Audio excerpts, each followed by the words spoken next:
Hello and welcome to Prime Lenses. I'm Ian. Each week I speak to a photographer about 3 lenses that have meant something to them on their photographic journey.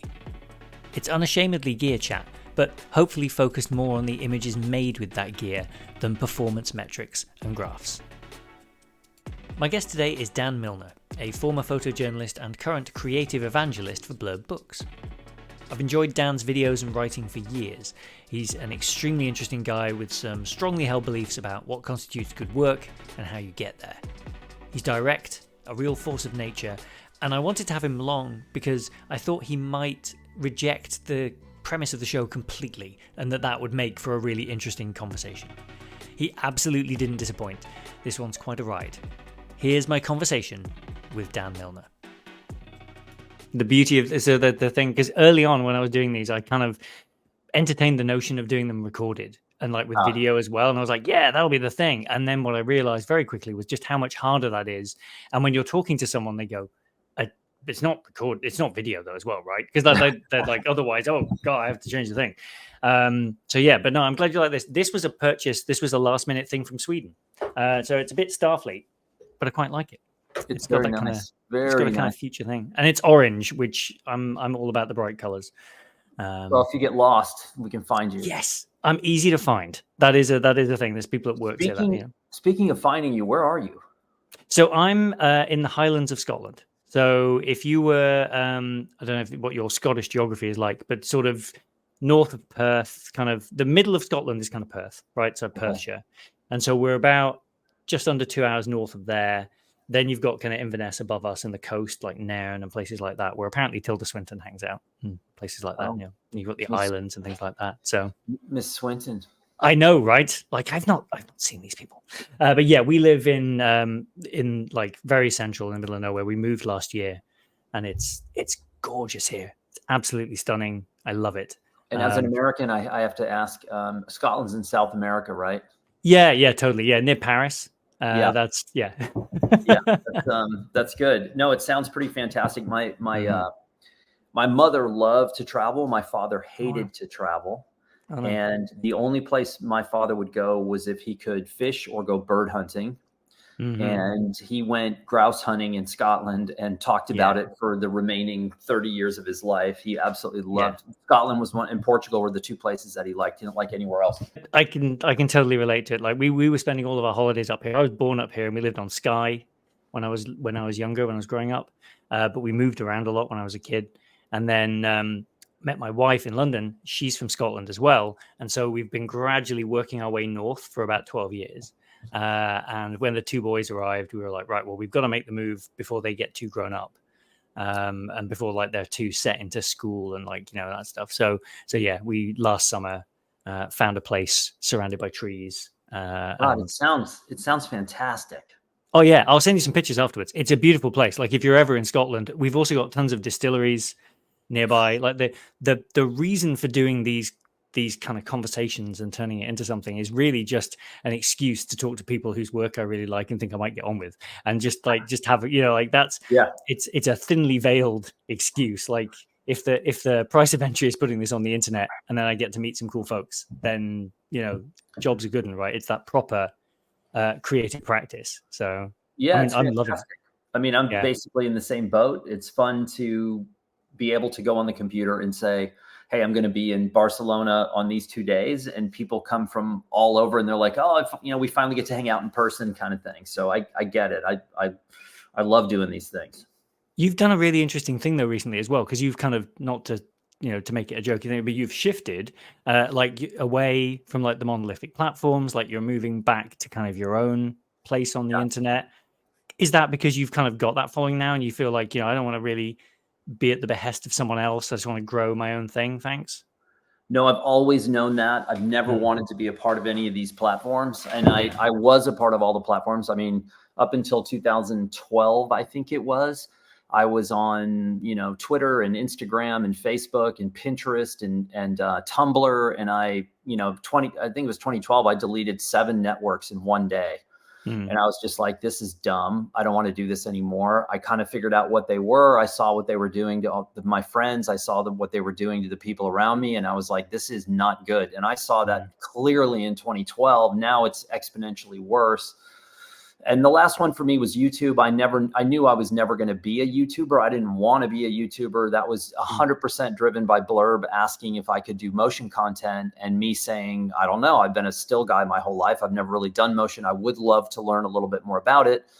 And that was just the repository for where I could put things out and like test the market. And I hit 15,000 subscribers, and I said, okay, this is interesting, but I want away from this as fast as possible. And YouTube and the rest of these, for me, these are really dark places. I think the darkness overweighs the light when it comes to these, and not everything. And I tried to explain this a few weeks ago, whereas of like, you need to fix your toilet. The toilet guy on YouTube is amazing, and he's cool, and he's not necessarily trying to become a YouTuber.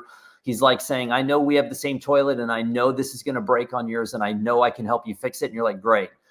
But these communities like photography, where people are in there to build following, it is a dark place. And really what drove me away, the ultimate thing was realizing that just most of the people on there are just pretending, they're not. And I'm not even talking about the people who were with the YouTube channels who are making the content. I'm talking about the people viewing the content. They want to appear to be photographers and bookmakers, but very few are putting the time and energy in because they're wasting their time on YouTube. It's so, the thing about these networks is they are so well designed. They're beautifully designed to prey on every single weakness in our chemistry. And if you listen to the people who build the platforms, write the code and build them, they talk about initial design meetings where they're like, what's your goal? Oh, we want to exploit human vulnerability. And they're like, well, do these 3 things and you will wreck humanity. And they're like, great. How do we implement those? And it's funny because I still find that people dance around these topics. There was a book that came out years ago that was like, the programs are so good. When you hear people say, oh yeah, Instagram wrecked all these people, but it hasn't wrecked me. It's just everybody else that it's wrecked, because it's so well designed that it just mashes your DNA to the point where you think you're the one that's alone in the platform that can sort of survive this. And I tell this to people all the time, and it always gets a bizarre kind of freaky reaction. Is, to me, the single most destructive thing I've ever seen to professional photography is Instagram. And I watched Instagram destroy some of the best photographers in the world. And I said that at Society of Photographic Education a couple of weeks ago, I was like, it just destroyed so many people who used to be so good. And now they're just skittish little creatures who can't get through a conversation without grabbing their phone. And here's the thing that ultimately everybody knows this. They know it. And they're on there. They're still on there because they're, number one, they're physically addicted. And 2, a lot of times now, especially when it comes from people in positions of power who give assignments in the photography world, they don't know what else to do. The next Instagram has not come. They thought it was going to be TikTok. Everybody is universally revolted by what TikTok is. They're embarrassed to be around it and be a part of it. Everyone's like, I don't know what to do. I don't know what to do. I always had my own platform, which started, I certainly do have one. You'll laugh because people will be like, oh, you're full of, whatever. This was my own platform, right? My journals. Yeah. It was all my own platform until 2002. I went to a creative event. I was living in Laguna Beach, and I found out about an invite-only creative event that was going on there. And it was really high level. It was technology people, creative industry people, advertising. There were a couple of photographers, including a guy named Greg Gorman, who's a really famous celebrity portrait photographer. And Greg and I were friends. And Greg Greg's like, dude, you going to this event? I'm like, I didn't get invited. And I lived like a quarter of a mile away. So Greg called the organizer and said, look, you should invite this guy. And so I got invited to this event. And the guy that sat next to me, I think his name was Jeffrey. Jeffrey invented Blogger. He invented that platform. So, and I didn't know what Blogger was. And this kid got up, this 15-year-old kid who was a web designer who was making like millions of dollars at the time because nobody knew how to do web design. He was 15, and his mom said he had a sign on his bedroom door that said no longer accepting new clients, and he was 15. Wow. And this kid said the word blog, and I was like, what is that? And I was writing in my journal, and this Jeffrey dude leaned over and goes, it's the same thing you're doing in that book, but it's online. And then I was like, wow. I went home, created a Blogger account, started blogging. That was 2002. That turned into a site called Smog Ranch, which was a tribute to Peter Beard, who lived in Africa in a place called Hog Ranch. And I was living in LA, it's super smoggy. And I thought, okay, I'll be Smog Ranch. I didn't want to use my own name. I just wanted it to be some sort of community. And then I had Smog Ranch for years. And then probably 10 years ago, I converted Smog Ranch into Shifter. And what's really cool, we were talking about earlier, is I run into people all the time that I know from the Smog Ranch era. So I meet them in person, sometimes 20 years after we've been communicating online.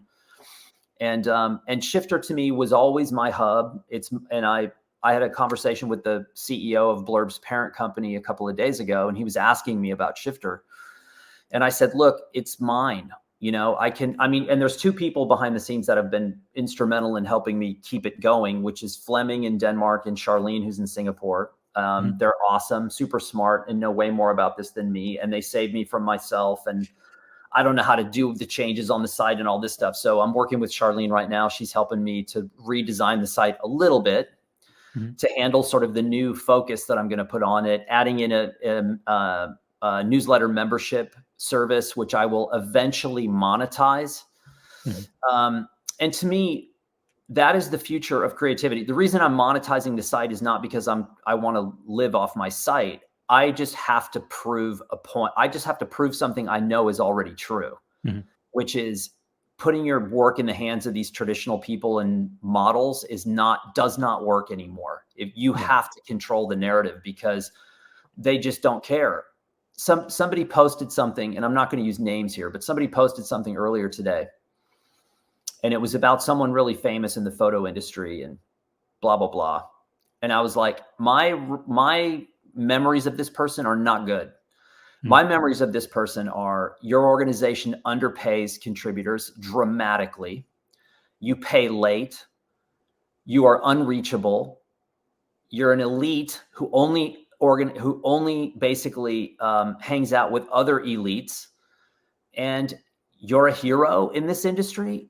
No, you're not my hero in this industry. It's time for you folks like you to move on, and we need to reinvent this industry because otherwise it will die. And the people who understand that, who have harnessed their own power and created their own ecosystem, they'll survive. The rest of them will go away. It's just it will not support people anymore.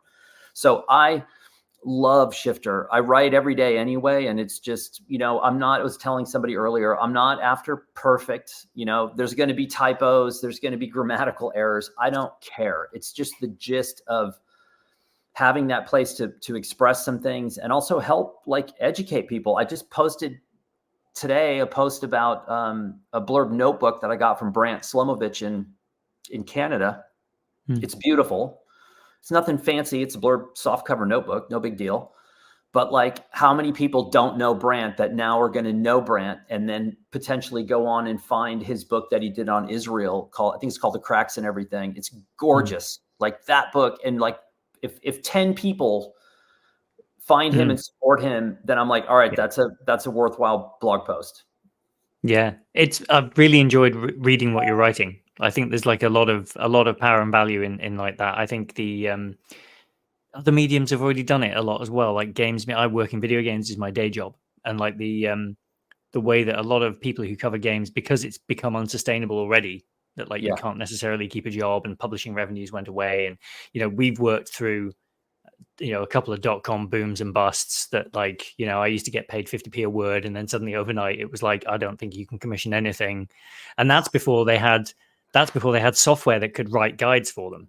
At least back then they begrudgingly still needed people, whereas now they could go through another boom and bust like that and then not need us at all, and that would suck. So, it can potentially only get worse from here in a lot of ways. But things like Patreon, I'm thinking of just going directly to a contributor that you like, or the Max Fun Network on podcasts is a really good comparison as well. They seem like good people, right? Like they don't seem to have a plan to massively grow and monetize and sell out to a massive conglomerate, and then retire to Tahiti. Like they just want to make good stuff. They're just a bunch of people who like making good stuff. And hey, if you like making good stuff too, come and hang out with us. And I think that seems healthier in a lot of ways. And I think for me, it's the same thing. I look at YouTube was a pretty eye-opening experience because what I realized was there are hundreds of thousands, if not millions, of prosumer and consumer photographers who didn't have the luxury of going to an art school or a photography school, who never worked in the industry, who oftentimes don't even know the industry exists. They only know the online side,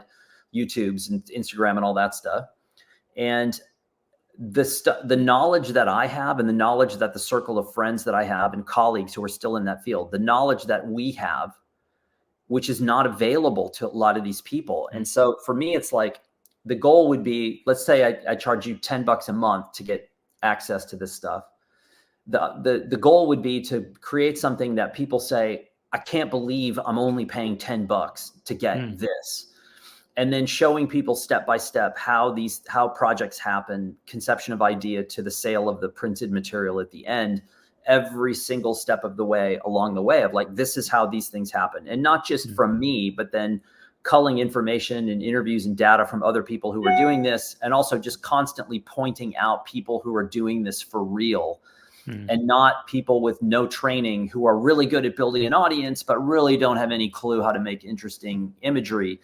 That I realized immediately that was the bulk of what was happening on YouTube. And I get it because I always use the baseball analogy. How, as a creative, can you possibly be a 5-tool player and create something in any one of those 5 realms that is to the best of your ability if you're doing the other 4 at the same time?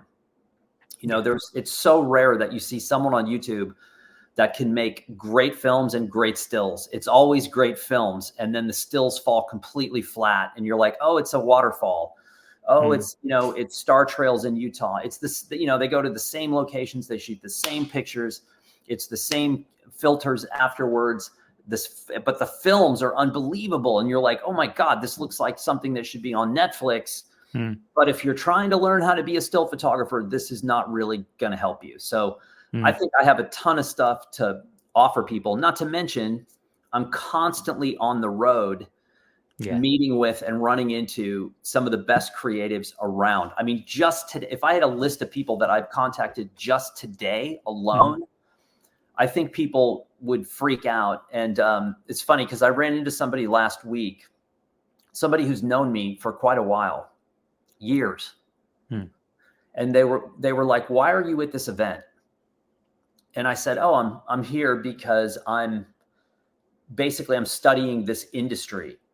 And I'm looking at who's printing what in what volume, where's their number one primary print location, where's their backup plan, why is it a backup plan? COVID changed a lot of things. So like, for example, some people used to print in, you printed in Belgium, but now you can't print in Belgium because it's too expensive. So you're printing in Turkey, which requires you to do 2 press checks instead of 1. So you're saving on the print run, but it may not be the same kind of what you're getting out of Belgium, all of these things. And this person looked at me and said, oh, I thought your job was just to make books. And I was like, no, that's just one little thing. I work with the marketing team, the product team, occasionally the UX team, the customer service team, involved in all kinds of like meetings and workshops with the executive stuff. So it's like a weird job that is all over the place, but it consequently puts me in the field in front of a ton of people that I find really interesting. And I have a sinking suspicion that the people who are going to follow my site are going to find them interesting as well. Do you think that you've made the job an in the field job because of your background in photojournalism, because of your kind of, things you've said that really have inspired me over the years and really stuck with me is about like time and access to things. And you have to be close to things. You have to be there. You can't just sort of drop in for an afternoon, take some photos and for it to be meaningful to you, I think first and foremost as a creative person, but also meaningful to the people you met. And if there's no meaning for them, then there's likely to be nothing conveyed by the imagery. But do you think you've turned your job into that because that's who you are and you think that that's where good work lies, or do you think the job naturally was that? Well, I was originally hired to build a database, which no one knows. Like everyone thinks I was hired to be a photographer for Blurb, and that's not the case at all. I was hired, Eileen Gittins hired me. I was on their advisory board in like 2006 or 7. And I was like, I don't think they asked me to be on the advisory board. I said, I don't think I'm really an advisory board person. And Eileen, to her credit, said, I don't think you know what an advisory board person is.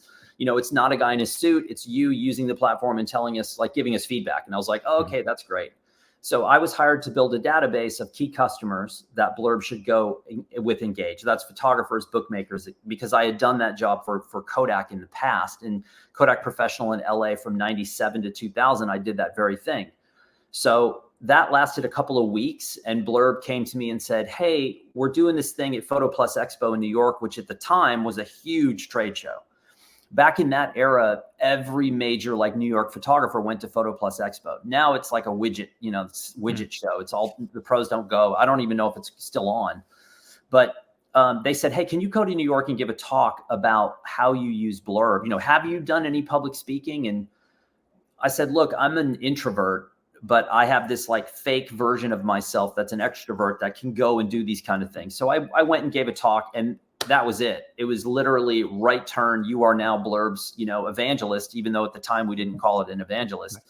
So, it was being in the field was really key. In fact, right before you called, I was working on a document about field events for Blurb and why these are so important for us as a company. They're expensive, they're time consuming, they're tricky. Anytime you're interfacing with the public, post-COVID, everything is expensive. It's hard. I don't think we're ever going to be able to pull off like some of the things that we did in the past.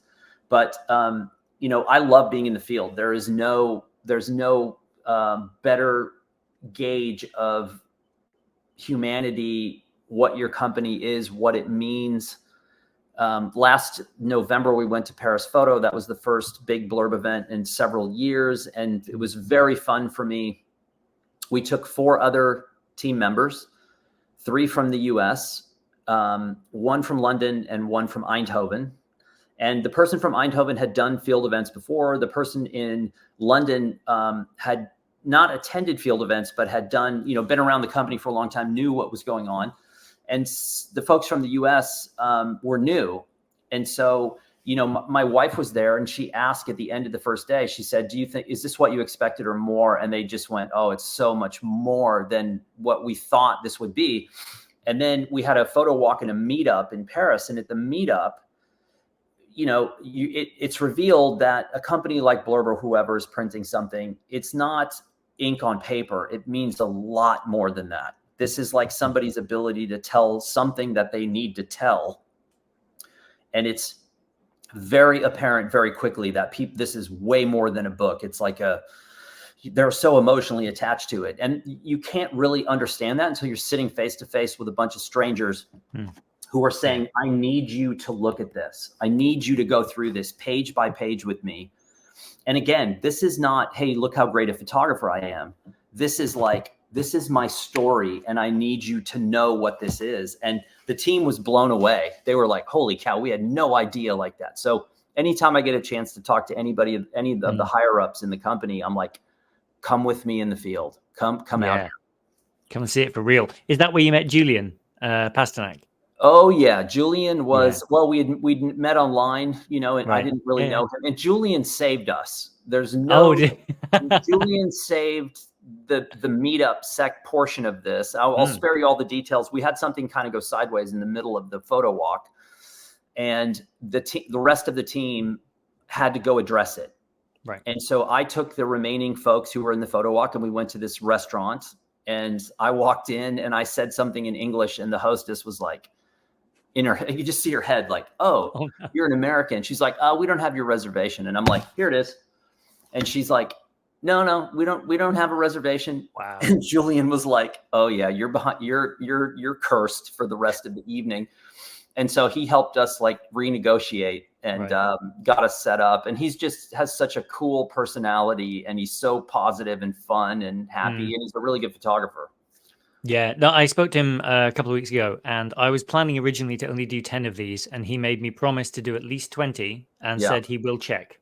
And so Oh, I sort of, it was good. yeah, he will, and he does interviews as well, and yeah, he's just a fun, smart guy that like really saved our hide at that event. So I owe him. Yeah. Yeah, I no, owe he's a him. good dude. He is a good dude. I'm really enjoying staying in touch with him. It's nice, and he's maybe I'll probably see him if I'm in Paris this year, which I hope to be. I'll hopefully bump into him, and he can critique my work in a gentle but firm but positive way, which he does. So life in the field. Yeah. You wrote a blog post yesterday about kind of how you kind of came to photography, which was kind of like when I was doing some of my background and prep and stuff was like the perfect way in. I don't know whether you were aware that you were going to publish like the perfect preparation for a conversation like this, but it was great.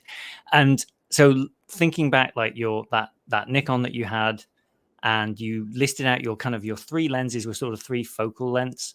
And it's interesting to me because 35, 50, and to some extent 40 are kind of the ones that I've used most in my own photography. Now I'm unburdened with this being my job, right? So I'm at play when I'm doing this, and Sure. I adore and love photography, and it's great. And that's why talking to people who've done it for a living is so cool, because I can hopefully give them a bit of that fun back and talk about it. So to start with like 35, Yeah. is there one for you? Because you spent a lot of time with the Leica system, with the M system as well over the years. Yeah. Is there one that speaks to you? Because my 35 listeners will be aware of is the Zeiss 35-28, because it just oozes character.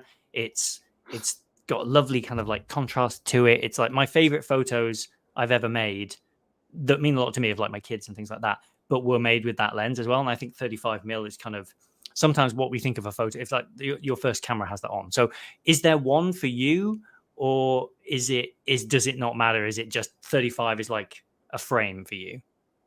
Well, there may be an interesting wrinkle here that you haven't thought about when it comes to this stuff. So when I started at San Antonio College, right, I wrote about that in the blog post where I was supposed to go to another school. I was going to study geology. They lost my transcripts. The dean of admissions called my mom, said, "We have no record of him. He has to go somewhere else for a semester, then transfer in. We'll get the transcripts again. You have to go through the whole process again." And I was like, "Oh, this sucks." And San Antonio College, in my mind, was where you went if you had like flunked out of high school. I just didn't know anything about it. It was a 2-year community school. I'm like, I'm a loser. I'm going to this school. Long story short, I back into meeting this guy, Jerry Townsend. Jerry was a journalist. He ran the journalism program and the newspaper, which was called The Ranger. I had no idea, never heard of it, never seen it. I had no idea what I was walking into. And what I was walking into was an elite college journalism program that in some ways was a lot more advanced than where I eventually got my degree, which was the University of Texas in Austin. You know, you would think, oh, UT Austin compared to San Antonio College. San Antonio College was light years ahead of UT Austin. And I should have probably just stayed there. And anyway, it wasn't, I had no idea what I was doing. Zero. I didn't know exposure. I didn't know anything. And Jerry was like, go buy this, this, and this. And I think he told me it was an FM2. And then I think he said to buy a 24 and a 35. So I think I bought like a Nikon F2. You know, that's, you know, not super expensive. It's kind of, you know, rinky dink at the time. It wasn't anything fancy. But you have to remember that is the extent of the thought put towards these lenses and this equipment, because you are driven by fear. You are driven by fear and intimidation from the faculty of the journalism program saying, do not screw this up. You're on assignment. There is no not coming back with an image. So from that point, that was probably 1988 to 1990, let's say 95, where I was still shooting Nikon. I had a 24, I had a 35, I had a 180-2.8. I was driven by fear. There was no, does this lens have a mood or a certain look or anything like that? None. You're on assignment. And I'm on an assignment for a paper that has like 1 million circulation. And there's no like, oh, you're the intern. That made it worse. You know, it's like I would get these 911 pages saying, we need a feature picture in 10 minutes or your internship is over. Don't come back to the paper. So you're not thinking about your equipment at all. You're just panic mode of like, I got to make a picture, and do I need this angle of view or this angle of view? And that's it. And by the way, if you're wrong and you choose the wrong angle of view, there's somebody at the paper reminding you that you made a bad choice. Like, not good enough, not good enough, not good enough. It wasn't until 97 when I quit working as a photographer the first time and I started working for Kodak that I had the luxury of saying, how do I feel about this equipment? And by this time I had switched to Canon, and I'd switched to the 2.8 zooms because, Canon came in the late 80s, early 90s, and Nikon and the rest of Sony wasn't around really at the time. And it was really just Nikon and Canon, and Nikon did not see the autofocus and the zooms coming. And so, 2.8 Canon zooms and the EOS 1 came in and just kicked ass. And they went from like 20% market share to 80% market share. And it got me as well. And that was when I was like, okay, I know I need these zooms to do journalism. They work well. Sometimes you can't move yourself. But it wasn't until I quit where I was like, I think I'm a Leica guy. And I have a 35 f2 and I have a 50 f2, which is my all-time favorite lens, is a Leica 50 f2. If I could only have like one lens, that I probably made more good work with that than anything else, but I also used it longer than anything else. And now I have, a different kind of thing. But the 35 Leica to me was not, again, I knew there was a difference between the original 35 f2 Leica and then the aspheric 35 f2. And I originally got the regular 35 f2 in a trade, and I used it. And then I had an opportunity to get a 35 f2 aspheric in some sort of like killer deal. And I like swapped those. And that's what I shot. But again, I was so freaked out and focused on subject matter that I looked at my lenses like, what's not going to break, what's small enough to carry, what's sharp, and I don't want to think about this anymore. Like, I'm so possessed by trying to make long-term projects, tell stories, make books, tell stories, make books. That is it. And I think it's really a luxury to have the time to even realize there's such a difference between a Nikon 35, a Canon 35, a Sony 35, and then say, oh, well, this one suits my palette a little bit more. And remember, I was shooting black and white during this entire time. So there was less like Nikon. Everyone joked about like Nikon's color palette versus Canon's color palette. And some people loved one or the other. And the next person would say, I hate the Nikon palette, I love Canon. And the next person would tell you the opposite. So, and I still hear it today because like Sony has a look, Nikon has a look, Canon has a look. I don't shoot Leica digital, so I don't really know what their look is. I know they're fantastic cameras. And I'm shooting Fuji and Nikon now, and they both have, I think of all the stuff I've seen, the Nikon and the Fuji color is just astoundingly good. Then, and again, slightly different variants here, but they're both just really good. I mean, I wrote that in the post. The limitations of this stuff are the user. It's not the equipment. Oh yeah, and I think you're absolutely right on that. It's a funny thing because I work with a guy who shoots a lot of Nikon stuff. We've just opened a new building, the company I work for, and we got him in to take photos of it before everyone ruins it and lives in it, and it becomes a lived-in place. It's a creative studio, so it's going to get wrecked in 5 minutes, and it will be better for it. But right now, it looks perfect, and there's amazing lines and colors and textures. And he shoots a Z9 because he does model work mostly. But there's definitely an opinionated look to the way the image renders and the way it appears and the way it looks versus something like a Fuji or a Leica. I mean, I shoot with an M personally, and I really love the colors, but even between the M10 and the M11, I could see a difference. Like they're tweaking and touching and subtly, I think probably on balance for the better in the 11 overall. But I don't feel like I love it as much somehow. Like it's better. It's weird. It's better in every way. Yeah. And I don't quite love it as much as the 10. And I think it's because the base plate's not there and the whatever. I don't know. There was something about, I think 10 was my first M as well. But it's that thing of, it's better in every way, but, and you're right, the limitations now, you get away with murder. Shoot raw, underexpose, overexpose, don't, 60 megapixels, don't have a longer lens, doesn't matter. Like you'll just crop in and no one will know any difference. unless you're putting it on the side of a sports stadium, you wouldn't be able to tell.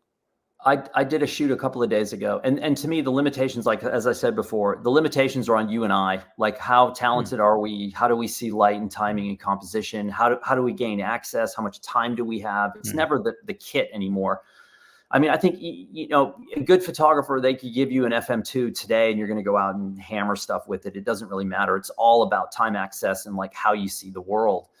But I was on a shoot, you know, like a couple of days, my nephew was in town last week and he was on spring break, and I felt bad because my week went from relatively open to just an absolutely packed, a Blurb packed week of like all kinds of things, from like film production to workshops with management, all just kind of stuff. And I was like, man, I feel so bad. So at the end of the week, I was like, all right, I forget what I had something, and I was like hard out. I kind of squirreled my way out of some meetings that I was supposed to be in. Then I was like, I can't do this. And we hopped in the van and we spent like 2.5 days in the field, camping in the van and traveling around. Oh, wow. And we ended up at this place called Bosque del Apache, which is in southern New Mexico. It's a huge bird migration point. And he's not really into birding. This was my thing. And I was like, I'll subject him to it and see if he like something rubs off. Yeah. And I'm standing, it's middle of the day, lights crap. I'm standing in the middle of this giant preserve. The wind's blowing 45 miles an hour. It's dusty. I'm like, this sucks. But I am like, this is my window. I have to make something in this window. Yeah. Or it's a miss. Like I can't miss anymore because I have such limited time to do this. So this, all of a sudden, out of the corner of my eye, I see this thing moving in this crazy erratic pattern. And I look over and it's this bright orangish red small bird that I've never seen in this position before. It's not that rare, turns out, but I was like, oh, I've never seen that here. It's called a vermilion flycatcher. And so I'm stuck down behind this huge set of reeds that are thick, like small tree limbs in front of me. Then there's the bird the tree that the bird is perched in, and flycatchers will land on a branch and then they fly like 20 yards out in this incredibly erratic pattern. And they snatch like a gnat off the surface of the water and they fly back to the perch. And the wind's blowing so hard that the whole tree that the bird is in is moving like this. And I'm seeing this thing and I'm thinking, there is no way I can make a picture here. There's no way. And I've got this Nikon Z8 with a 180 to 600 with bird tracking. And I made 3 frames. First of all, I got just a straight image of the bird on the branch, right? Solid. So I'd try to identify what it was. I got 4 images of this thing in flight that are mind-blowing, shot through the tree branches. So the autofocus knows, oh, it's not the tree branch you're after. It's not the foreground branches. It's not the midground branches. Oh, you're after this little frenetic thing that's moving around. And I think a lot of people that are non-kind of birders, non-photography people would look at it and say, oh, that's nothing. It's a picture of a bird. It's mind-blowing that this thing worked. I could not believe it. And I was like, I feel, like I just climbed Mount Everest getting this stupid picture. And that's, this equipment is just light years beyond anything I thought I would ever have my hands on. Yeah, it's so cool. I got some frames. I went to the MotoGP last year and managed to get some of the bikes with a 90mm manual on my M. And I felt like I'd won, and they're terrible, to be clear, but they mean something to me. Like I was there, there's probably compositionally, but it's like the fact that I got, 2-time world champion Pecco Bagnaia coming down a straight, and I cheated. I was at the end of the straight, so he had to slow down eventually. So, using all the things, but get a few. You did it. Yeah, you get a couple of frames and you're like, yeah, there we go. And I did it with something small that I could carry because there was a guy there in his 60s with his Pelly case of Nikon gear and massive lenses. And I was just like, mate, and it was baking hot in Holland. And this poor guy is schlepping around the entire track to get his shots. And I think that's the danger, is that if it's not your job, sometimes it's not your job, and that's okay. Just go and enjoy it, it's going to be okay. I told my nephew that. I said, if you are interested in birding, don't photograph. Just get a good pair of binoculars and go out and enjoy it. And I said, you can get on a plane with a pair of binoculars and not think twice. The 180 to 600 is not crazy big, but it's crazy long, and I have a waterproof backpack where the camera and the lens fit in perfectly and it's secured and I can take it with me. And again, if I hadn't been a photographer, I don't know if I'd probably just have binoculars, but it's a burden at times. This stuff gets so addictive and gets in your blood where, I can't think, I can't, there's not a day that goes by that I'm not thinking images and books. Like the first thought when I nailed that picture of the flycatcher was, oh, that's a spread. And because of the way the branches are, oh, this is perfect. I can run like copy here and there could be and I'm just like in the field as I'm still standing there holding, I'm designing a spread in my head. At times you just don't want to do that. It takes over your entire life. I mean, there's worse things that could take over your entire life, but at the same time, I totally get it. People always say, "Oh, I wish I could go with you on your trips," and I'm like, "No, you'd hate it. You would absolutely hate it." Running around after Don Quixote, he's like chasing windmills. Day 3 of chasing windmills is quite tiring, as it turns out. It's funny because the crowd that's even crazier than the photographers are birders. I mean, I'm new to birding. I'm not really a birder. I don't know enough to really call myself a birder. I'm interested. I always joke that I'm paying attention for the first time. But I mean, I was with a guy when I went to Antarctica a few months ago.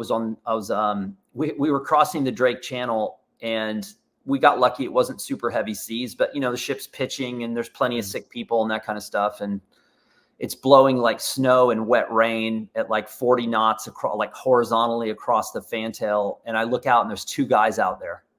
And I told my wife, I go, 100% birders, guaranteed.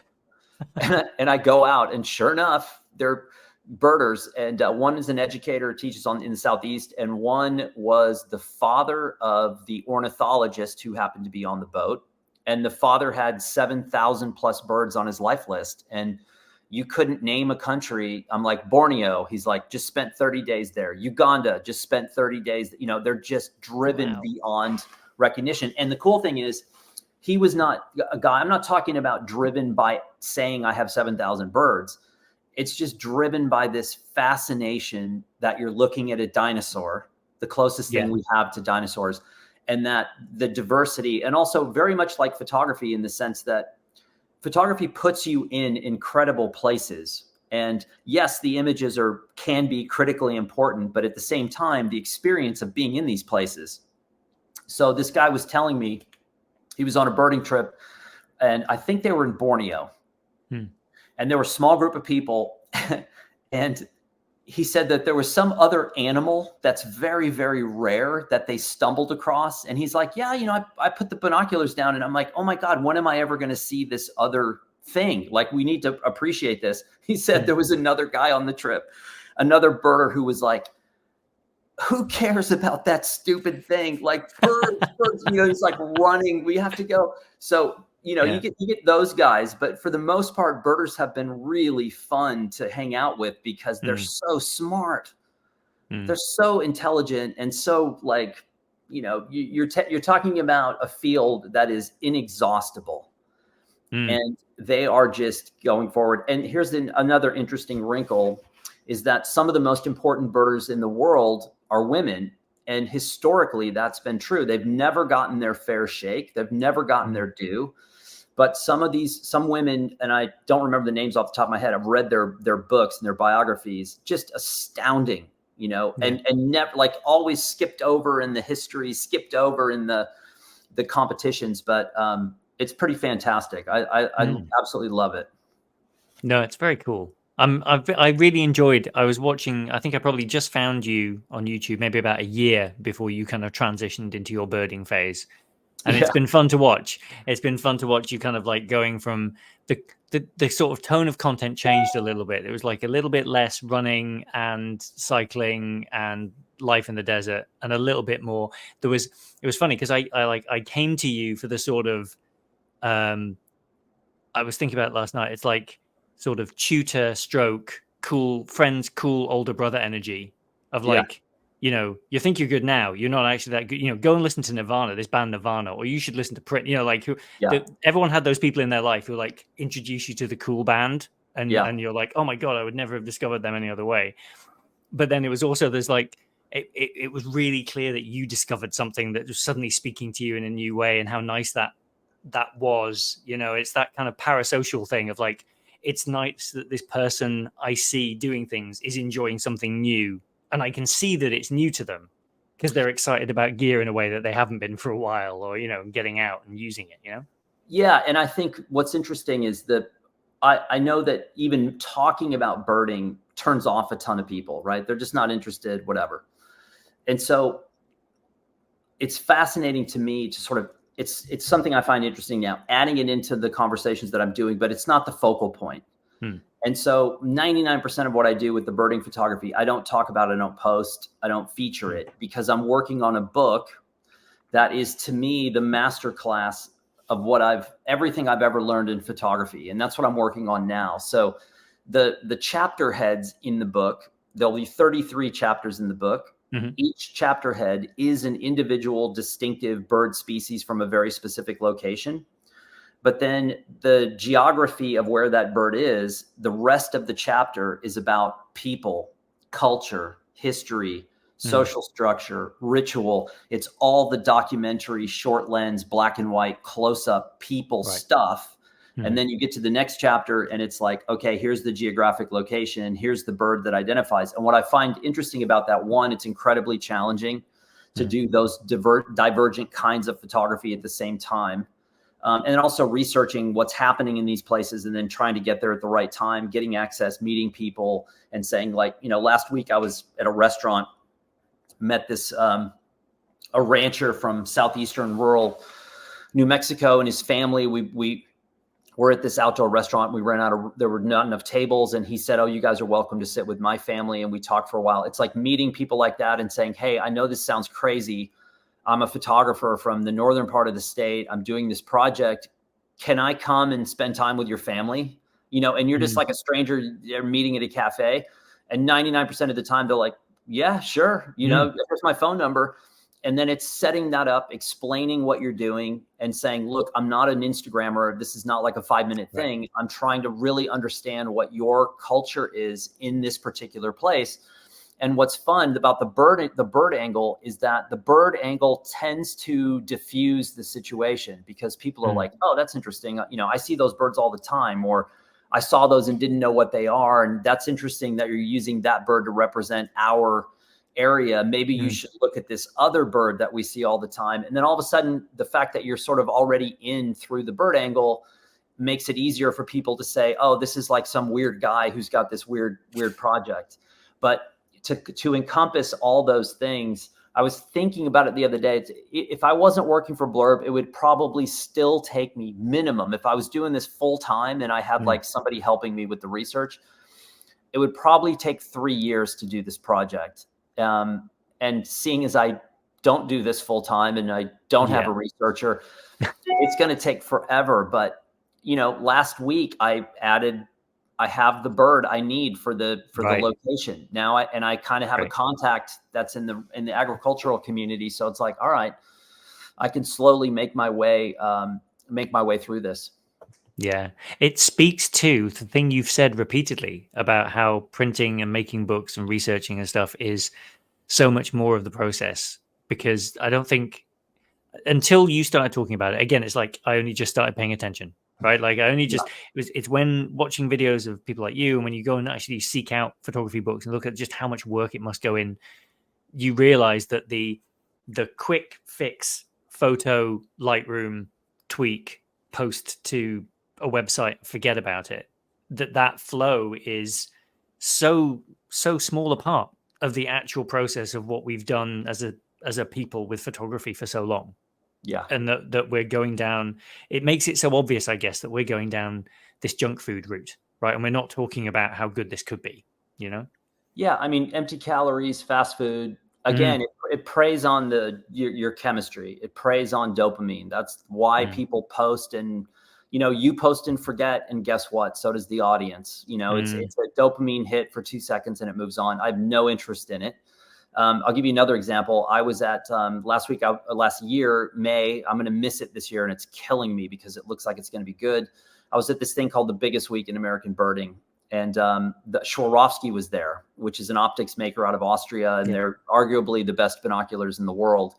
And they had this really cool sort of trailer they pull behind a 4x4, and the sides of the trailer lift up, and it's their display. And my wife knew the Swarovski rep, and I'm just looking at this thing. He, in this trailer, has a magazine that's produced by Swarovski. I think it's called Closer. And I picked up it's beautiful. It is a gorgeous publication, and the design is gorgeous, and the images are gorgeous. And I was like, oh my God, why on earth would I ever go to Swarovski's Instagram feed when I have access to this? I mean, I had them in my van. I used to drive around and carry those in the van. And I have three issues. I've looked through them 100 times.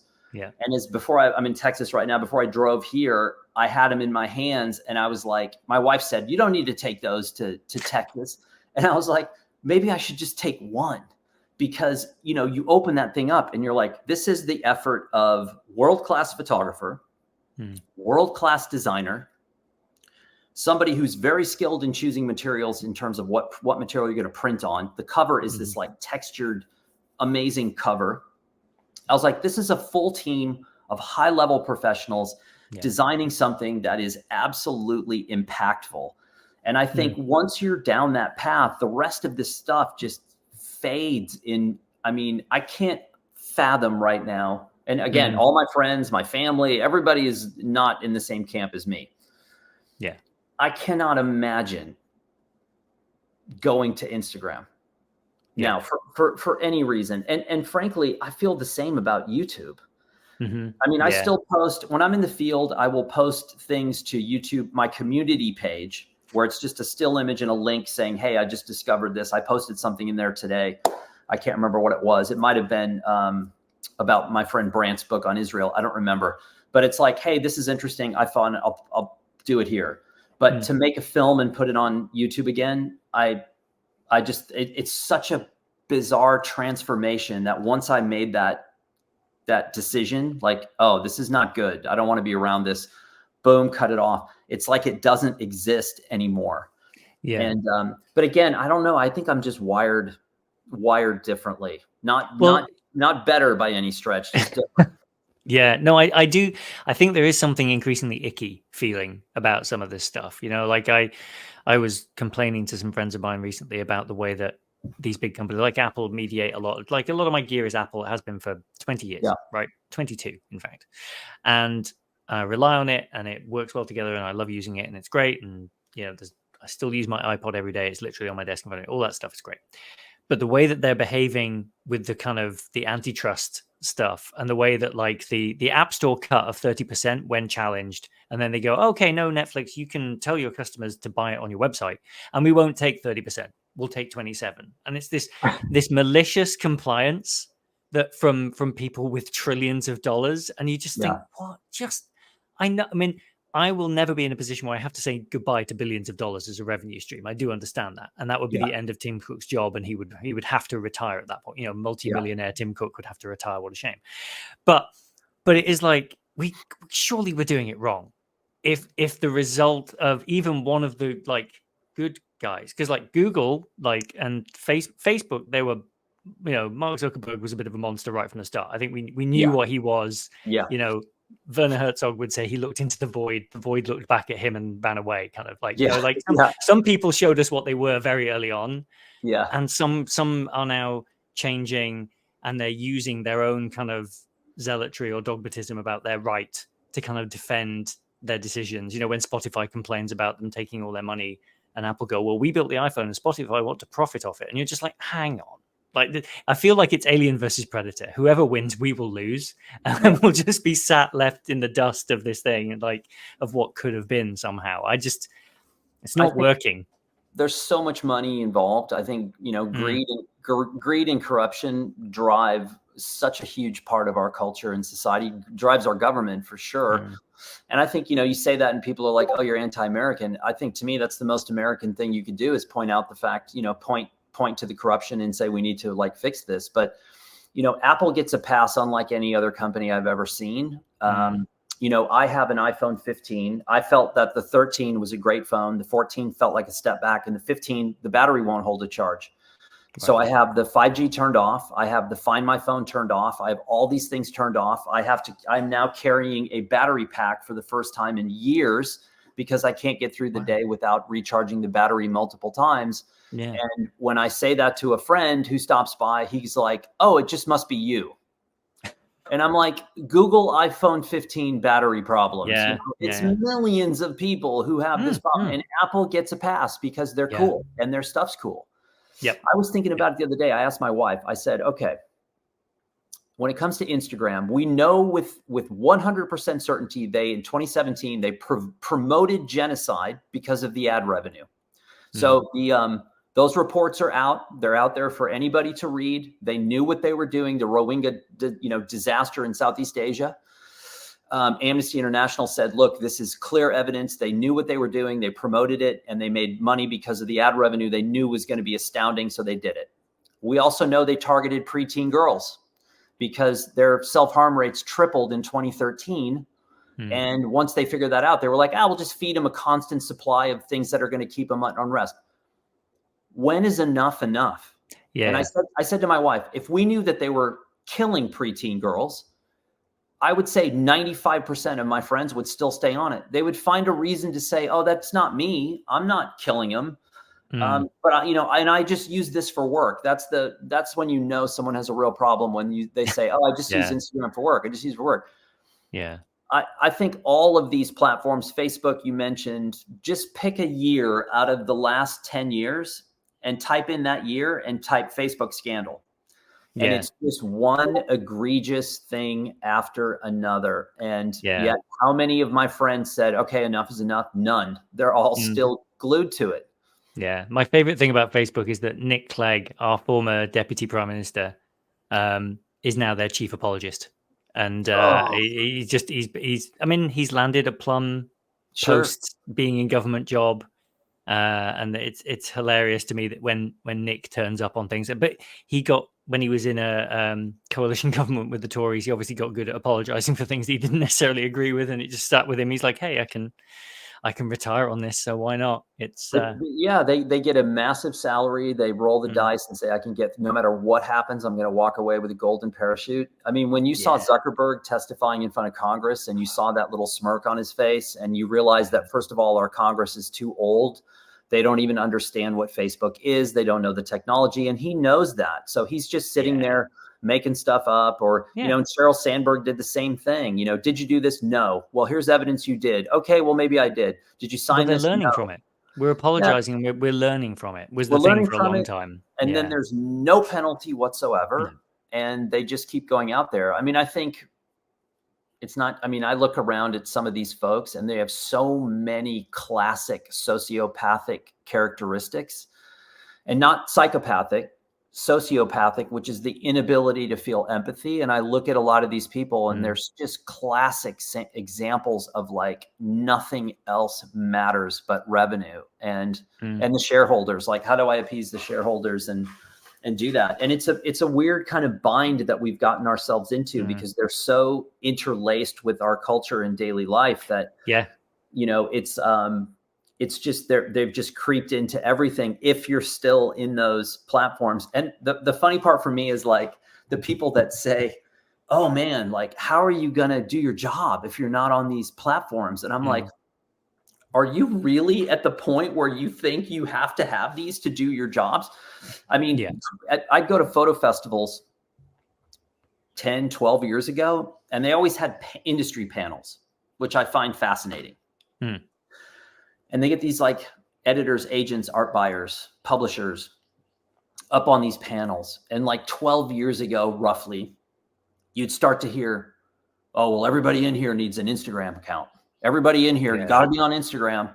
And I'm like, oh, I know what that means. All caps, 4 letters, LAZY. You are the biggest bunch of lazy losers I have ever seen, because you want everybody on Instagram so you can just easily find them and you don't have to go to websites. That's what that whole thing was.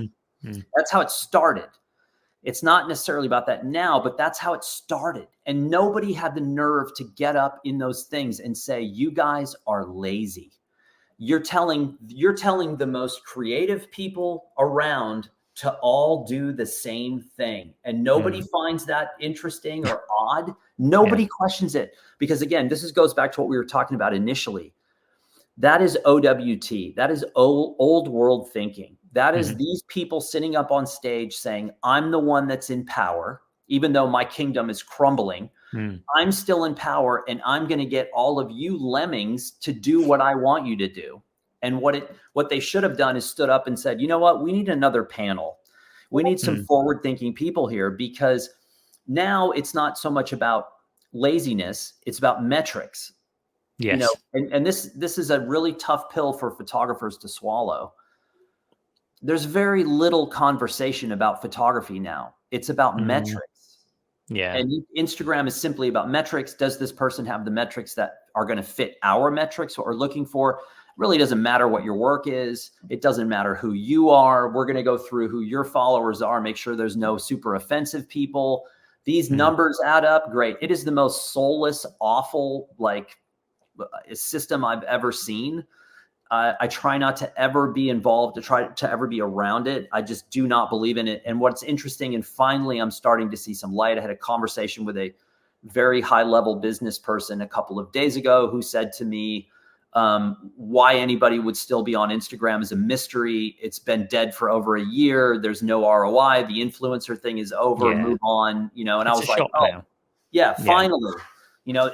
I was saying this 10 years ago, but 5 years ago for sure, saying like, look, why are we still doing this? Like, these influencers are, talk about sociopathic. They'll take your money, and 5 minutes after your platform's over, they'll go straight to your competitor and do, they'll do anything for anyone for any price. And I was just like, this, and they don't make books. So like, why would we, ever work with why would you be there? Yeah. It's funny, on Monday, as a kind of reaction, I posted a thing. I had a realization last week. I'm going to post a spoof for April Fool's Day. I posted a fake preset pack that just turns your images yellow, like the logo for the podcast. No way. That's hilarious. Just like, and I put a quote like front and center on the webpage that said, I've spent minutes crafting this and can't wait to see what my listeners do with it.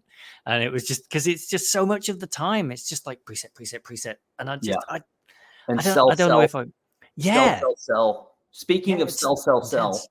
I don't sell these personally, but getting back to the lens, and I'm bringing this up because somebody wrote me this bizarre email about, it's such and I'm sure you've experienced this before. The post that I did a couple of days ago about how I got to Nikon in the first place, going back to like 1988.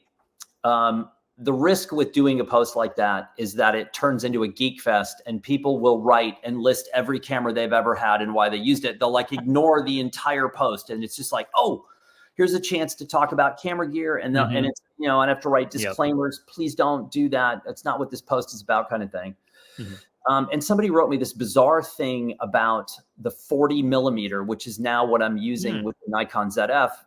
And when I bought the Nikon because of nostalgia, it looked like an FM2, and I was like, oh, this is kind of funny. And I loved that camera, and it'll be fun. And then it was cheap for a digital camera. It was inexpensive. And then I got it, and I was like, damn, this thing is really good. And then I was like, oh, they made these two like retro lenses, a 28 and a 40, that look like the old manual focus lenses. I was like, I'll just get the 40. Yeah. It's amazing. It is. I mean, that combination of a full frame camera that shoots a beautiful black and white file, and that 40 mil. So if anybody out there is like, oh, these lenses aren't, you have to get the 35 or the 50 or whatever, I don't think you know what's going on with these lenses, because that thing is sharp and it's fast. And I have been like, it's the perfect thing for me, because it's like hedging your bets. Yes. You would be tempted. I'll get a 35 and a 50, but the 40 kind of covers both bases. Sure. And I was like, oh, this is ideal. I have a month in Europe coming up for Blurb. And cool. I'm teaching a week-long book workshop in Menorca. And then I'm doing events in London, Barcelona, Eindhoven, Amsterdam. And then I fly straight back, and I go to Seattle and Victoria and do more. And I'm taking a ZF and a 40. Like, that's the only thing I'm taking. I'm taking some mics so that I can do some recording, but That's it. The thing is like the Z is way bigger than I thought it was going to be, and it's built like a battleship, but it's it fits in this little shoulder bag. This is all I'm taking. Yeah, for a month doing blurb work.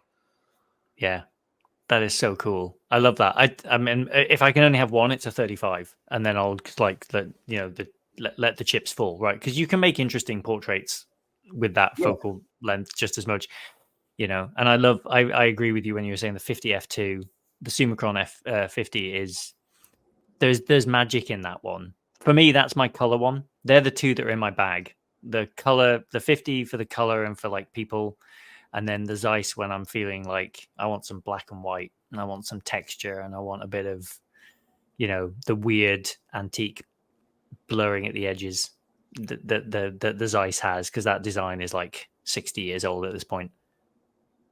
It's really fun. I have a Zeiss 51. I think it's a 1.450 Zeiss for my Nikon mount that I have for my F3 and my FM2T.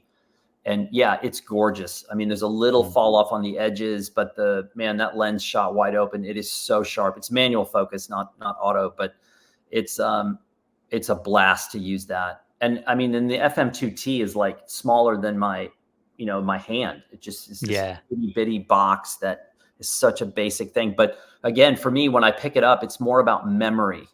It's about, it reminds me of what photography felt like and what it meant for me 88, 89, 90, 91, where I was like, the first time I went to the border and shot on the border. And I was like, oh man, this is what I want to do. This is where I want to be.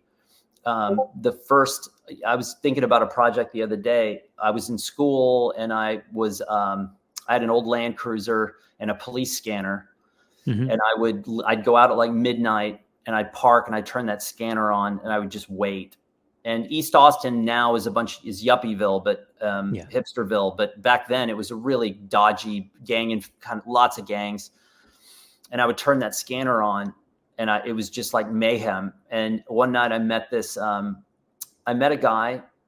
He's an African-American dude that had this massive cross. It was like 9 feet tall and he was dragging it through the streets and handing out religious paperwork. Just the nicest guy in the world. And I was like, dude, you're a risk taker, man. There's like gunfire and there's a ton of gang stuff going on. And he's like dragging this huge cross. And he was kind of like off limits to the gang guys. Like nobody was like trying to hurt him because they knew. And he was living in this old abandoned house that he turned into a makeshift church. And I was like, oh my God, this is incredible. So I start going over there. And again, I don't know what I'm doing. I'm just like, hey, dude, I'm a photo student and this is really interesting. And it's very unlike my world. And I'd kind of like to know a little bit more about your world. And I can't just like waltz over here at night. I kind of need a reason to be over here or I'm going to get smoked or the cops are going to be like, what are you doing? So he was the nicest guy in the world. And he was like, you could really help me. Because, I don't have any money and come look at this house we're living in. He only had like six parishioners, he only had 6 followers. And I just went over there and spent as much time day and night, like over there. And I met all the people that were coming in and out of there and including a guy who didn't quite fit the mold of what I thought I would encounter there. And this guy came up to me immediately and said, do not take photographs of me. Like never, ever take pictures of me. And I was like, no problem. And then I kept going back and kept going back. And again, am I thinking about my equipment at this point? No, I'm thinking, how do I get in and out of here without getting smoked? Where do I park where my car's not going to get broken into? These people are in a tight situation. How do I pay respect to that? And also, how do I learn enough about them to know I'm not trying to exploit them. I'm trying to figure out how this happened. Like, how did these people get here? And the guy who said, don't photograph me, a couple, like 2 weeks into this said, okay, I need you to photograph me. And I was like, what? And I remember where we were. We were in the center room of the house that had been converted into the like church room. It had the pews but they weren't bolted to the floor. They were just loose. So it was like rows of official church pews, but like not bolted down. So like you'd sit on them and they'd move all over the place. And then the outside of the room was piled with just random stuff. And there was like a little pulpit and a Jesus thing on the wall. And he was sitting in the back row, and his head was down like this on the top of the pew. And he said, you need to photograph me. And I was like, okay. And I made this image of him. You can't see his face, but his head's down and he's on the pew. And then it's this row of like pews and the beautiful light coming through the windows. And there's like a religious thing on the wall. And he's like, I was a successful architect. I was a really successful architect. And he goes, I went to a party and somebody gave me crack.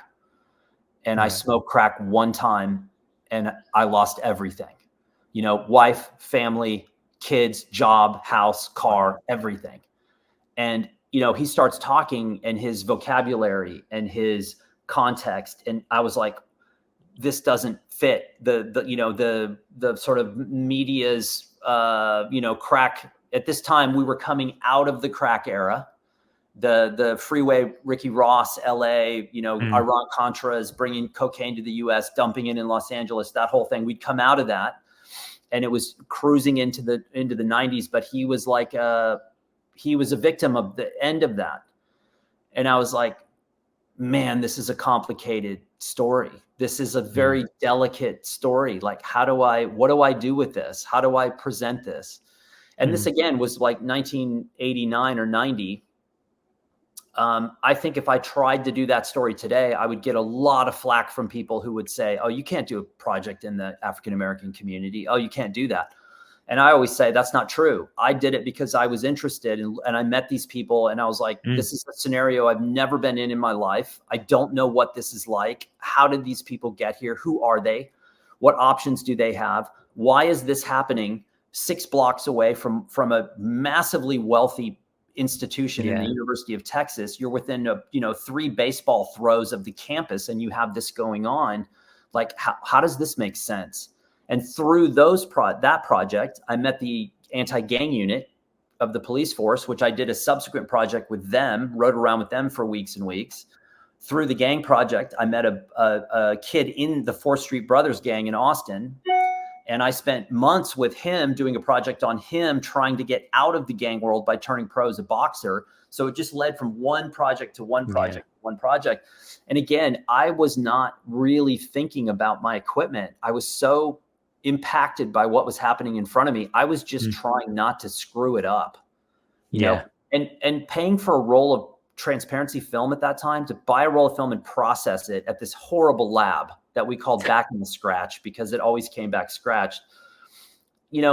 I remember having like conversations with myself, like, oh, I can shoot a roll of transparency and get it processed, or I can go to Uncle Han's kitchen and get egg rolls. Yeah. Am I hungry, or do I really want to process this film?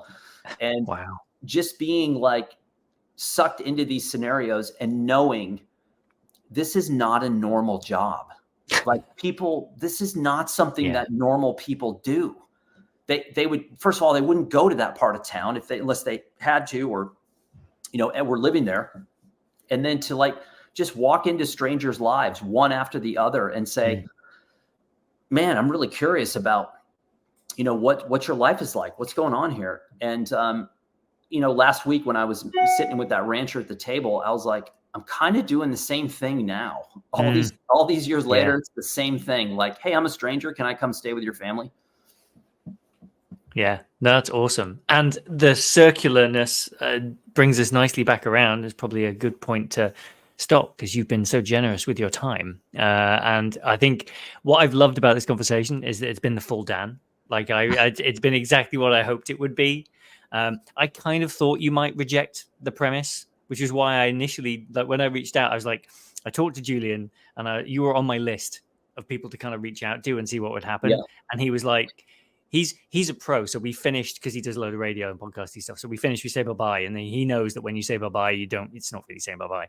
And he stayed on and we chatted for a bit afterwards. And he was like, do 20. And he's like, and you should reach out to Dan.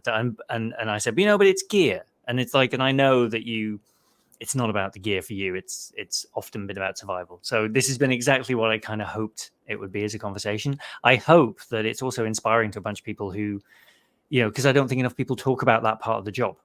That that what you're talking about there, finding stories, reporting them responsibly and ethically and thoroughly over a period of time. Yeah, and I think that the reason why I found this intriguing was I don't really have that much to add in terms of like the differences between these different lenses from brand to brand or what focal lengths. Yeah. But it was it made me think for a minute, okay, if I'm going to do this podcast and we're talking about prime lenses, like what am I going to be able to add? And what I realized was how much of my career was initially fear-based. And then when I lived in Los Angeles and I was doing more editorial stuff, it wasn't so much fear, but it was, I just need to keep the machine going so that I can make a living and pay my rent. And again, like once you had your kit, then it was just you didn't think about it. It was all just like, how do I get jobs and how do I get assignments and how do I get paid and all that stuff. And I think as a consumer and prosumer, it's easy to like spend all your time focused on this kit. But once you've seen the greener pastures of projects and books and stories, and you've been experiencing other people's lives, all the rest of it just kind of fades away. I've jokingly told people a million times, my van is not the thing. The van's the thing that gets you to the thing. And that's kind of what cameras are. Cameras are what get you to the thing. And you better have a thing. Otherwise you're going to be, navel gazing at your device. Yeah. And it's like, okay, that's going to be fun with other geeky people, but like, it's not a way to add to the conversation. No, completely. Well, thank you so much. I hope you have an amazing rest of day. This has been a fantastic conversation. I've loved it. Yeah, this is great. I'm glad I met you. And again, I mean, in terms of style, I'm giving you a 10 because thank you. You could have planted those books in the background for all I know. You could have planted the artwork. The artwork kind of matches your jacket, and I love your jacket and your glasses. And you're a stylish dude, man. Hey, thank you so much for taking the time. And again, I'll be in the UK in May. From May 10th until the 17th, I'll be in London.